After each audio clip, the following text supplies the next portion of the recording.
Hello, my name is Keith Peterson. Welcome to my hangar. Got a new box here. It came from Best Tugs. So this will be my new Alpha 3. I'm going to bring you along as I uncrate this and oh look, directions. It says uncrating. So let's see what that has to say. That's stuck in there pretty good. So the first thing the uncrating instruction says is to read the instructions. So I'm already doing great. Remove the screws with red paint on the lid. And then on side 4, cut the 2 black straps. And then on the opposite end of the crate, the required wall will be marked with a red 4 in stripes. Remove the screws securing the end wall to the crate. Now, none of these sides is marked with a 4. This one has red stripes, but it says the other end, the opposite end. So hopefully this will make sense once I go along here a little bit. And then I get to cut the band securing the control arm. So let's do that part, see how it goes. My handy screw remover here.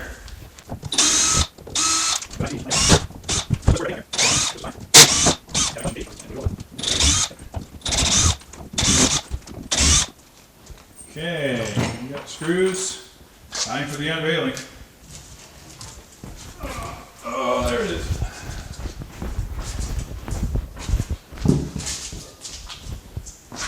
Okay, so we have the tug, we have a box, we have the arms strapped down there. I'm going to pull the box out here.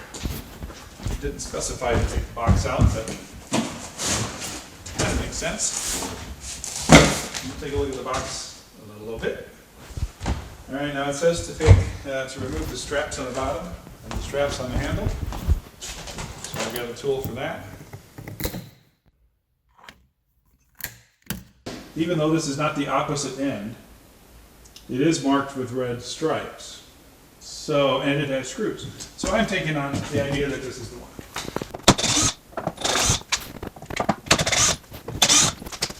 So here we go. I'll take the bottom off. That comes off pretty easy. And we have a tug.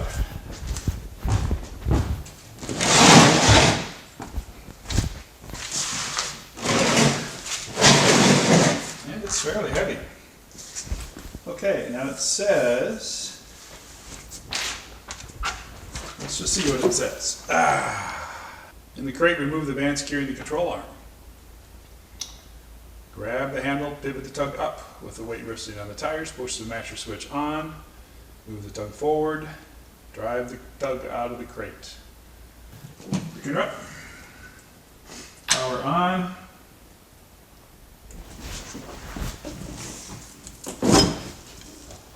There we go. We are out of the crate. They say to use a piece of foam from the box. And lo and behold, there's a piece of foam in here. So I'm going to lay that piece of foam down, tilt that forward on the stand, and then we're going to see what's in the other box. Okay, so in here we have, well, let's see, what do we have here? We've got this guy, these are the arms. We got the automatic battery charger. We have a little bundle, and this little bundle. So the box can go. Now it's tempting to cut these open with a knife, but I don't know what's inside. I don't want to mar them. So, fire away in. It's not too hard. And this kind of looks like the little stand that it sits on that I'm supposed to put on.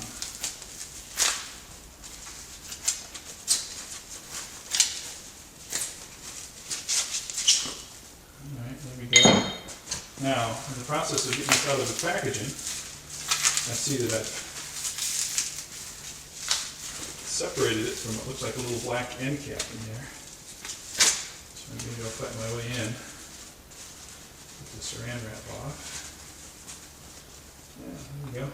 Nice little cap. Oh, and it's got some sort of lubricant kind of stuff down inside there. Curious what that's about. Alright, got lucky and found the start on that. So there is, cute little gadget.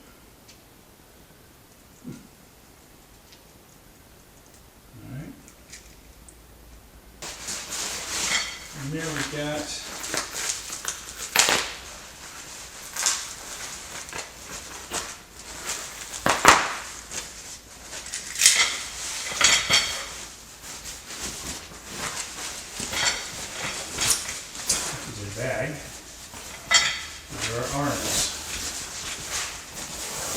bags. Alright.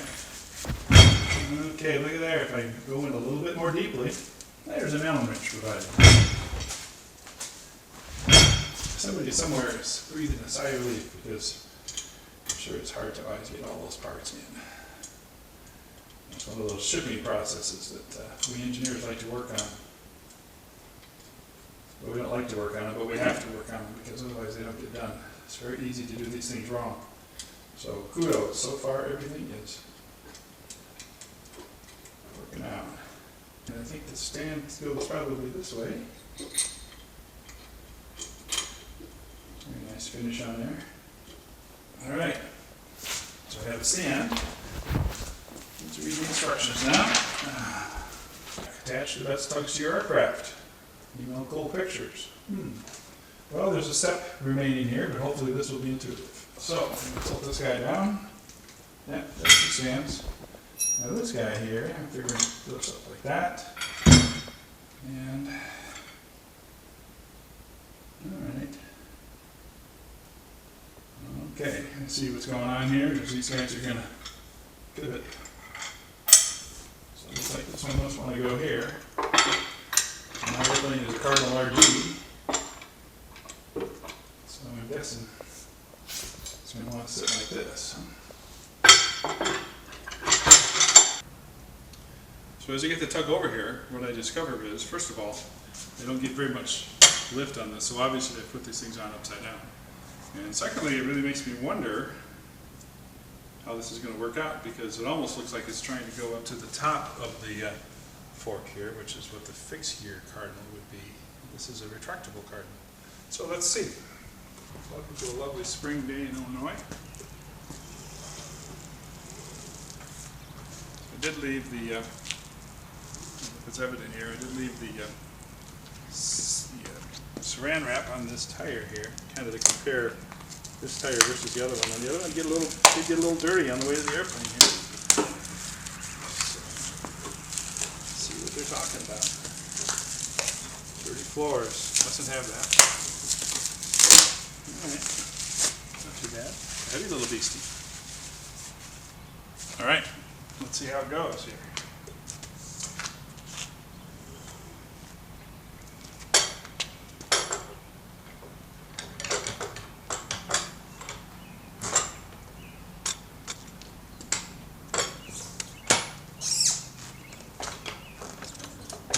Okay, well, the conclusion I come to is it does not fit into the hole. Further, I think that this is trying to hook up here.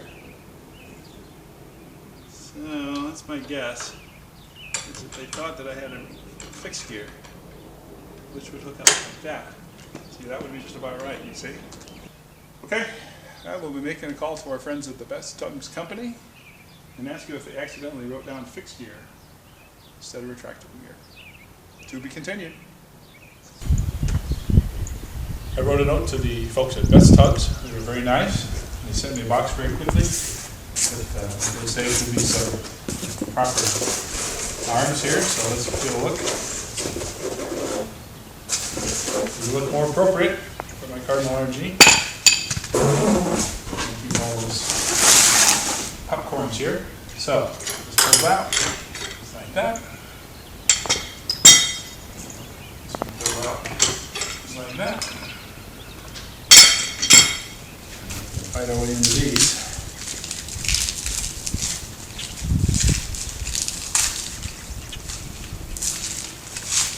Too tricky. So, which way do you think? Oh, there's some popcorn inside, isn't there?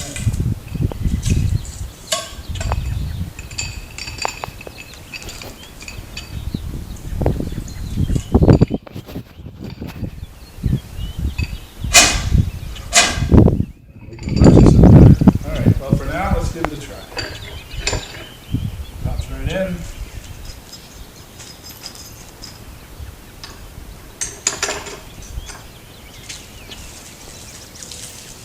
So it's been cool lately. And we had rain, and now there's some sort of warm, moist air flowing in. So I'm at the stage where hangar floor is getting damp, collecting moisture.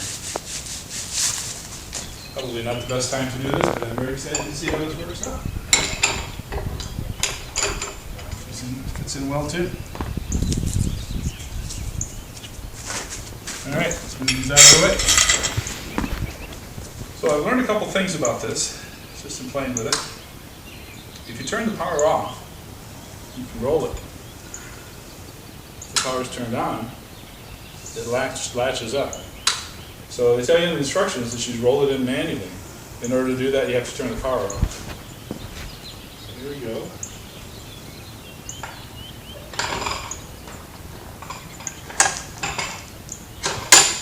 Alright, so we have quite a bit of adjusting to do. Center it up here. Pull this up. Bring it in.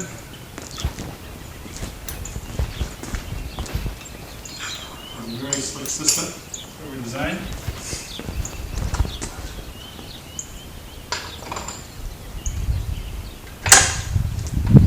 Let's go a little further.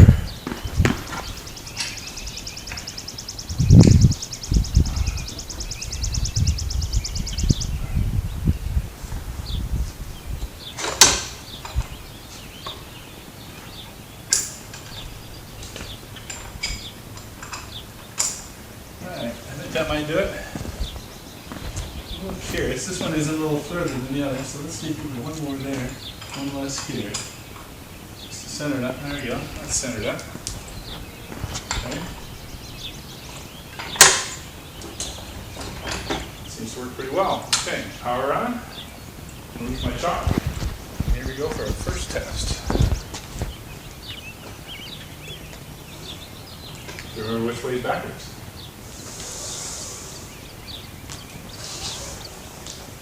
Your floor is not the best.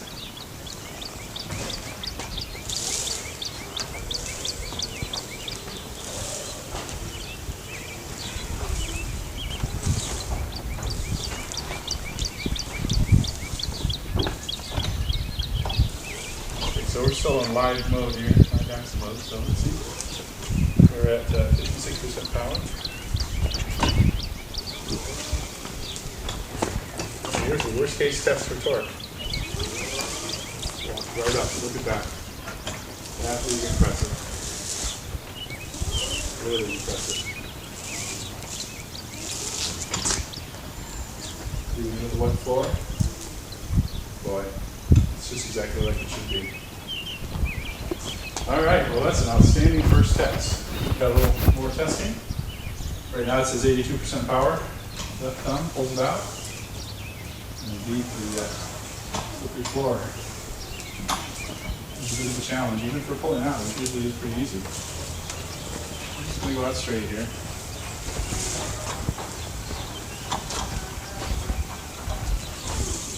Alright, there we go.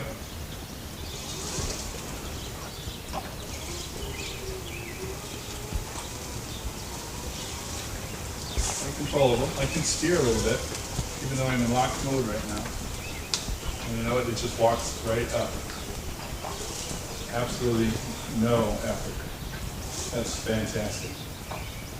So there's a little bit of a touch to it. I'm still learning just how much to give it, but it works very nicely. All right, here we go. I'm going to pull the pin, put it in the storage hole.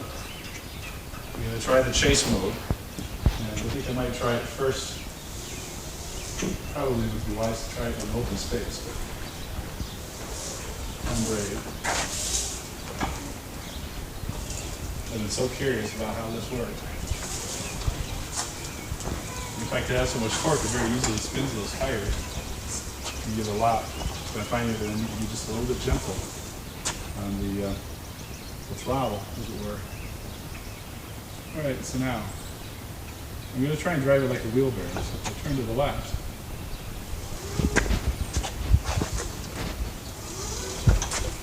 okay, it's not too bad. But what it is, it's very responsive. You have to think second order. It's not just, there's a couple to it that's very different. Okay, so that's not bad at all. think if you, yeah, it just definitely backwards. Alright. First one successful. I'm going to try one other thing here. I'm going to put the pin in. Let's see what it's like to run it in from some distance. In fact, I'm going to take it to my normal out spot here.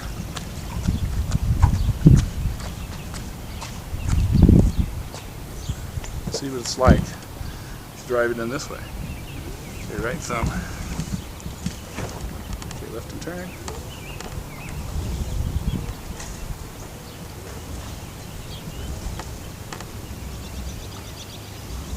Now when the nose wheel is at its full extension, there's a little bit of caster, I guess. Makes the tug want to lift one wheel.